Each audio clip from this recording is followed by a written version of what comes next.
Katie from Without a Crystal Ball. Welcome to my channel. Thank you so much for joining me. Before we get started, make sure you subscribe down here by clicking the subscribe button. Turn notifications on by ringing the bell, and also make sure you give this video a thumbs up and leave me a comment if you have something to say. Okay, let's talk about Sister Wives, one of your favorite shows. I don't know, either people are really obsessed with this show, they really like this family, or they can't stand it.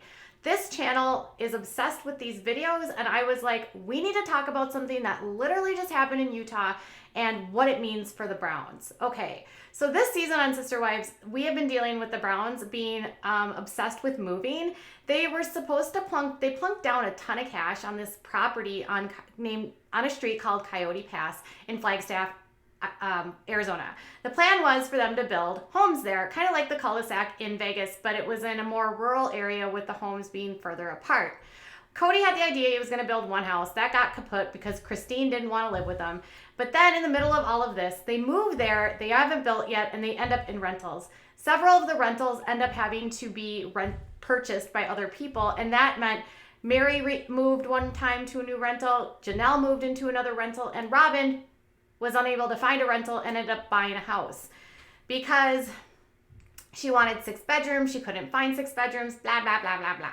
So this past episode, they were getting ready to close on a new house, which they ended up plunking down almost $900,000 for in August.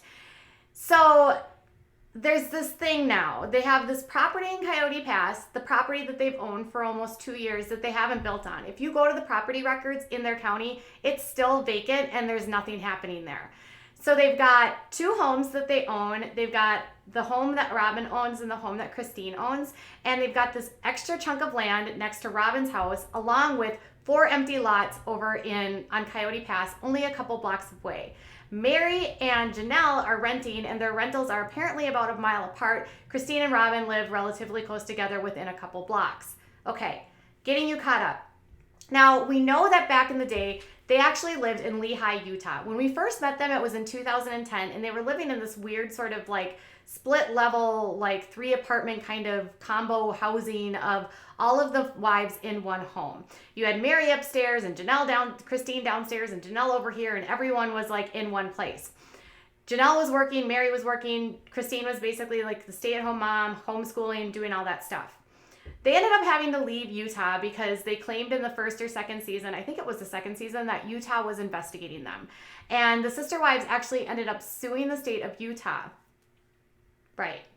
Now, the state of Utah has this very interesting background with plural marriage. The state constitution actually says that plural marriage is not legal. Therefore, you can't actually have multiple wives. So back and forth since 2013 to present day, they've gone through this phase where they have made it an infraction, essentially making it no more than a traffic ticket in 2013, back to making it not more than a infraction and making polygamy a felony in 2017. And then just last week, this bill that we were talking about.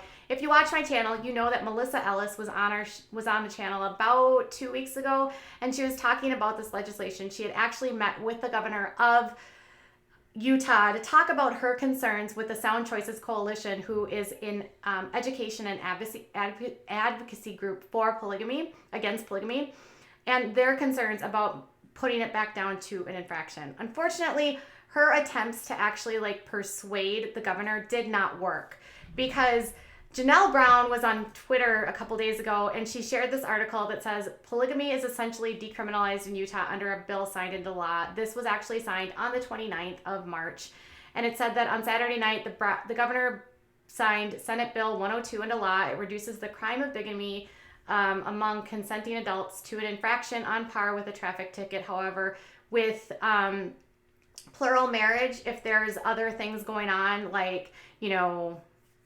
stuff that happens, think Warren Jeffs, or, underage stuff, you know what I'm saying? Then it becomes, if it occurs along with those types of things, then if they find it and then there's this other stuff going on, then it becomes a felony again.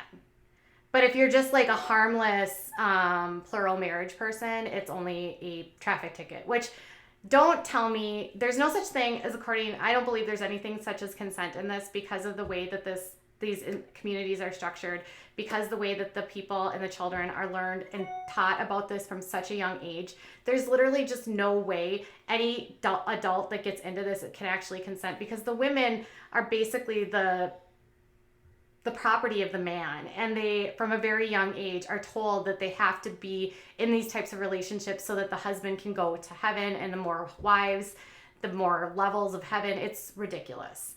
Sound Choices Coalition, which is run by Kristen Decker, who is actually Christine Brown's aunt, who they are estranged, along with Melissa Ellis and a group, were petitioning the Capitol to have this bill not go into pass, and concerning about a lot of the issues that come up with plural marriage that, you know, the Browns just don't want to talk about. Like, you know, how they had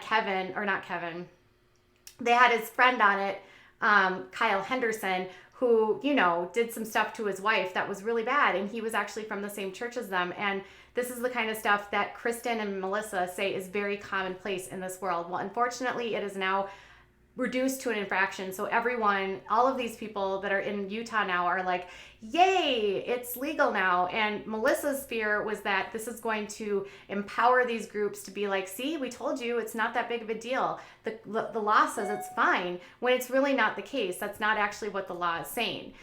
Well, with that being said, the Utah stuff was the Browns left and went and fled to Vegas because they said that they were under investigation. It's under debate whether or not that investigation was all that serious to begin with. And then they actually sued the state of Utah. Now, because of that, Christine and the rest of the family has said that they are not comfortable going back to Utah. But there was some suggestion, because of how much the Brown family was like pushing for this law to pass, that they might consider going back to Utah. In fact, you know, they were like listed consistently. They were even like going to the Capitol and like, you know, saying, yes, make it an infraction. You know what I mean? Like, the Browns were so invested in this, even though they don't live there. They still have family there, I should note, in St. George and other parts of Utah. Two of like Christine's daughters live in Utah. So it's not like there's not connections there. It's just not, I don't know. Anyways, this made a lot of people wonder, like, will the Browns move back? Because they haven't built yet in Flagstaff. So what's going to happen? Are they going to go back? Or are they going to stay in Flagstaff? Well, Kody Brown actually took to Twitter and he said this. Someone said, then you could call it Flagstaff, Arizona. And he said, too late, Utah lost us. We miss all of you. We will continue to miss you, but now we have a new home in the free state of Arizona. Now, I should note that in the state of Arizona, it is not legal to do what they do. It's actually not legal to do what they do in any state in the United States. It is a federal law. There's a federal law against what they're doing. Now, in this past episode, Robin actually made a point that what they should be doing is just have no legal marriages, and that way there wouldn't be anyone doing anything, happening to anything. Whatever. But even though they keep talking about Utah, Kody insists they're not going back. So my question is why do they care so much of what's going on in Utah? Is it because they're family members? Is it because because of what happened to them? This law has literally changed so many times. It's gone back and forth in like 3 or 4 times in the last 7 years. It's who knows, maybe in 2 more years, it'll be back to not an infraction. And they contest that they can't go back because they sued the state of Utah, which is absolutely ludicrous. You could absolutely go back if you wanted to go back. There's no reason you couldn't go back. This law, even though it's gone into place, these types of like families they're not prosecuted that frequently. And so because of that, Utah is so lax about enforcing it. They could have stayed if they wanted to, but they didn't. And now they're in Arizona and they keep flinging around the United States.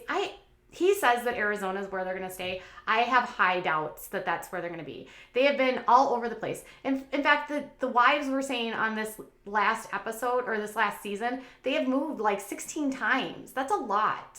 Wyoming, Utah, Nevada, Arizona, like all over the place. And Kody just says that he can't sit still. And Melissa Ellis, who is formerly of the Kingston clan, said moving around a lot can be super common in this world because people are constantly wondering if they're going to get in trouble. Right? I don't know. I have a feeling they'll end back up in Utah. Even though he says they're not going to, I have a feeling because, like, Aspen's back in Utah. Michaeletti is back in Utah. They've got multiple kids in Utah. Christine's mom is in Utah. Kody's Kody's dad is in Wyoming, I think. But, like, they have Mary's, like, bed and breakfast is in Utah. Her parents aren't, or her mother is in Utah. Like, all of their family is in Utah. So why would they stay in Flagstaff when there's no community there, their church isn't there, there's nothing there? With this law passing, they could go back there with no problem. Now, I doubt they will because, they might. It would be another storyline for another year. We could do another year of moving. Right now, they've got a lot of investments in Flagstaff, so if they were to move, it wouldn't be anytime soon. And there's still, like, all these questions about whether or not Mary even lives in Flagstaff, because a few weeks ago, she was, like, selling clothes in her LuLaRoe group out of Vegas. And then Mary was on her Instagram. There's this other thing about, like, so are they going to move to Utah, and is Mary still with the family? Well, I'm adding this at the end because it's a little dose, and it's another, like, vague booking by Mary of saying, you are enough, you're good enough, you're smart enough, you're strong enough, you're beautiful enough, you are kind enough, you're brave enough, you are enough, and you are always will be.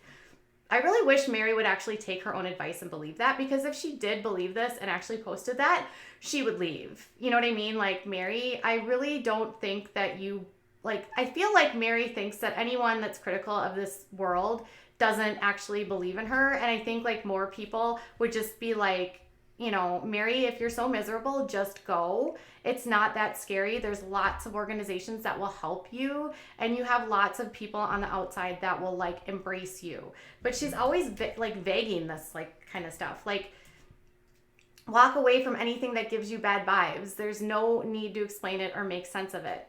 She hasn't posted a photo with her family since November, and I have to admit she hasn't posted a photo with Kody in over a year on her Instagram. This relationship is dead in the water. I don't know why they stay together besides this whole celestial kingdom crap. Next week, they're going to get into therapy, and Kody's basically going to call her, like, all kinds of names, and she's going to admit that their relationship is over. So we'll see where things get left out. But for now, Kody insists they're not moving back to Utah despite this passing of this new law. Everyone in the family's happy that this happened, and Mary's still being Mary. So tell me what your thoughts are. Are you surprised about the news of the passing of the law? Are you disappointed? Or are you just like, that's Utah, the only state in the world that believes that this kind of life is okay? All right, you guys, I'll be back later with more. Bye.